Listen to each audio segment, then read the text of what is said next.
Ouais. Bonjour, bien-aimés dans le Seigneur, et merci de nous recevoir chez vous encore dans le cadre de ce programme où nous parlons des choses qui concernent le royaume de Dieu. Aujourd'hui, nous allons parler d'un sujet important que nous intitulons la bonne part. Et pour cela, nous allons lire la parole de Dieu dans le livre de Luc, le chapitre 10, les versets 38 à 42. Luc chapitre 10, les versets 38 à 42, nous lisons ceci. Et comme Jésus était en chemin avec ses disciples, il entra dans un village et une femme nommée Marthe les reçut dans sa maison.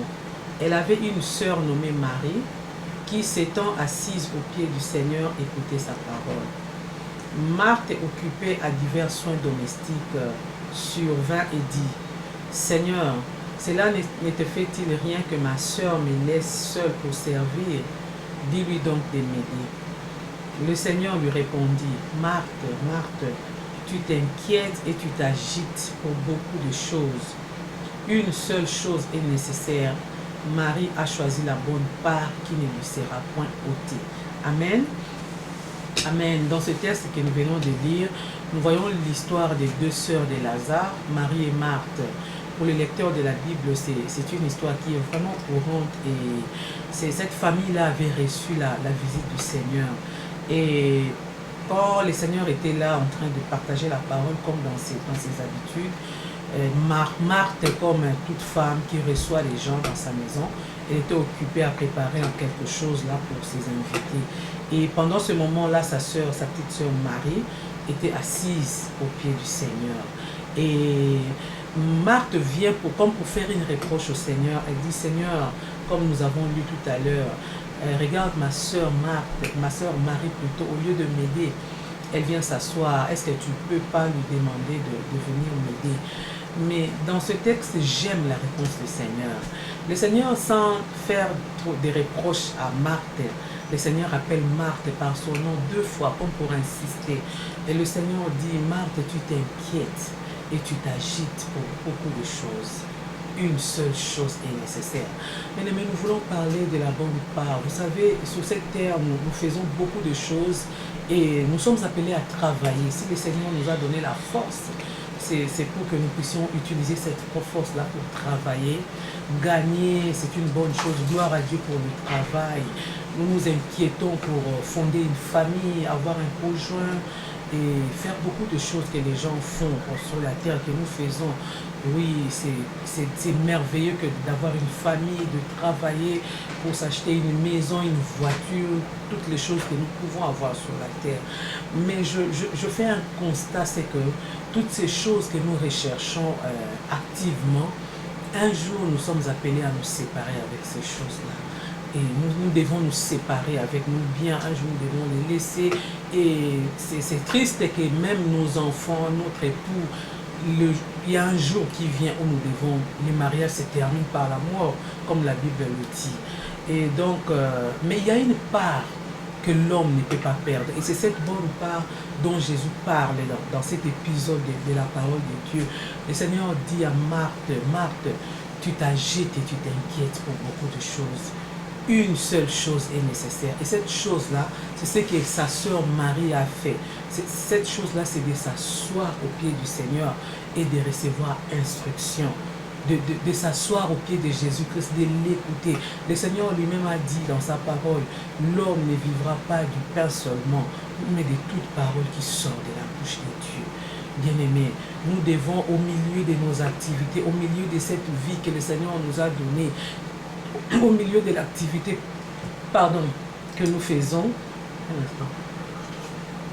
nous devons prendre le temps toujours de nous asseoir au pied du Seigneur. Bien-aimé, la question que je vais te poser ce soir: as-tu reçu cette bonne part? As-tu rencontré d'abord Jésus dans ta vie comme Seigneur et Sauveur? Parce que c'est là le point de départ de toute chose. Et si tu l'as rencontré, est-ce que tu marches avec le Seigneur? Est-ce que tu continues à t'asseoir et à recevoir de lui instruction, à conduire ta vie avec lui? Bien-aimé, c'est cette bonne part-là qui ne te sera pas ôtée. Parce que sur cette terre, tout ce que tu peux gagner, tout ce que tu peux avoir, que ce soit des biens ou des hommes, Un jour, bien-aimé, tu dois te séparer avec ces choses-là. Et vraiment, je veux être sûr, comme les Anglais disent, make sure que tu as reçu cette bonne part, que seul Jésus-Christ peut te donner. Et à travers cette intervention, à travers cette petite exhortation, le Seigneur t'appelle à recevoir cette bonne part-là. Il est venu sur la terre, il est mort sur la croix. Il a payé de sa vie pour que tu puisses recevoir la vie qui ne finit pas, bien aimé. Parce que cette vie, quel que soit le nombre d'années que nous pouvons vivre, 50 ans, 100 ans, 200 ans, pourquoi pas, si nous sommes forts, il y a des gens robustes peut-être qui peuvent aller. J'ai jamais entendu franchement quelqu'un qui a vécu 200 ans. Mais je sais que vous pouvez vivre si longtemps, mais si vous n'avez pas reçu Jésus-Christ, si vous n'avez pas reçu la bonne part que Jésus-Christ est venu donner au monde, toute cette vie est inutile. Parce que représentent ces petites années par rapport à l'éternité que Dieu met au devant de nous? Voilà pourquoi je veux nous inviter à prier ensemble. Si tu n'as pas encore reçu cette bonne part, je te prie de faire cette prière avec moi.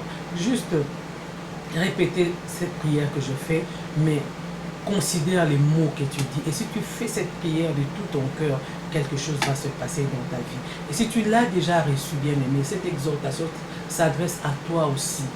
Tu dois demeurer au pied du Seigneur. Le Seigneur a dit, si nous demeurons en lui, nous porterons beaucoup de fruits. Mais si nous ne demeurons pas, nous avons reçu, mais nous ne restons pas attachés, nous n'allons pas porter du fruit. Et peut-être nous allons même perdre ce que nous avons reçu. Voilà pourquoi je vais prier.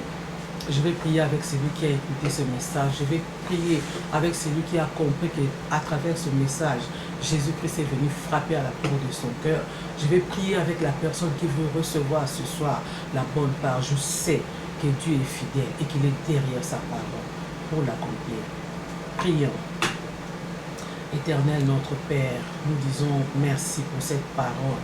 Seigneur, la Bible me dit que ta parole ne rentre pas à toi sans produire les effets pour lesquels tu l'as envoyé sur la terre. Éternel mon Dieu, je te dis merci pour cette personne qui a suivi ce message ce soir.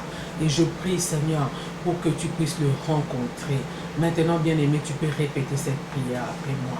Tu peux dire, Seigneur Jésus, merci. Merci pour ta parole. J'ouvre mon cœur. Je t'appelle, Seigneur. Viens dans mon cœur. Sois mon Seigneur et mon Sauveur. Conduis ma vie dès maintenant jusqu'à ton retour. Je me donne à toi, Seigneur Jésus. Fais-moi du bien par ta parole. Au nom de Jésus-Christ. Amen.